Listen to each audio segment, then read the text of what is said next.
സ്വന്തം കാര്യം നോക്കി ജീവിക്കുന്ന ഏതൊരു മനുഷ്യനാണെങ്കിലും ഏതൊരു ട്രാൻസ്ജെൻഡർ ആരും ആയിക്കോട്ടെ നമുക്കത് പ്രശ്നമില്ല. പക്ഷെ ഇങ്ങനത്തെ കുറെ കാര്യങ്ങളല്ലാതെ കുറെ പരിപാടികൾ ചെയ്യുമ്പോഴാണ് നമ്മൾ സംസാരിക്കുന്നത്. ഇത് പുറത്ത് എത്തിയിട്ടും പുറത്തെ ആൾക്കാർക്ക് മനസ്സിലായിട്ടും വീണ്ടും കുത്തി കുത്തി കുത്തി കുത്തി പിന്നെയും വേറെ രീതിയിലേക്ക് അത് കൊണ്ടുപോകുന്ന പോലെ തോന്നി. അതൊക്കെ അവരുടെ അജണ്ടയാണ്. അവരുടെ അജണ്ട ഇപ്പൊ അയ്യോ ഇത് എന്റെ അജണ്ട ഇത് തന്നെയാണെന്ന് അവർ അക്സെപ്റ്റ് ചെയ്യില്ല. അക്സെപ്റ്റ് ചെയ്ത നാട്ടുകാരെ നടി കിട്ടും. അപ്പൊ എന്താ ചെയ്യുക, അവർ ഈ രീതിയിൽ അയ്യോ ഞങ്ങൾക്ക് അങ്ങനെയൊന്നും അല്ലെന്ന് പറഞ്ഞ് പോവാന്നുള്ളത്. പക്ഷെ അത് അക്സെപ്റ്റ് ചെയ്യാതെ സ്വന്തം കാര്യം നോക്കി ജീവിക്കുന്ന ആൾക്കാരുണ്ട്.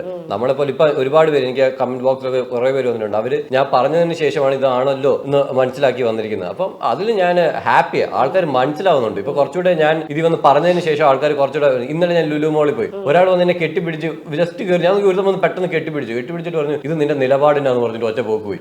ഞാൻ ഇപ്പൊ എന്റെ അനിയന് ഇപ്പൊ ഉണ്ട്, അനിയന് ഞാൻ കിളി പോയി നിൽക്കും. ഇവൻ ബാക്കിയുള്ളവർ വന്നിട്ട് ഹാൻഡ് ഷേക്ക് തന്നിട്ട് ഹായ് ഹലോ അഭിഷേക് എന്നൊക്കെ.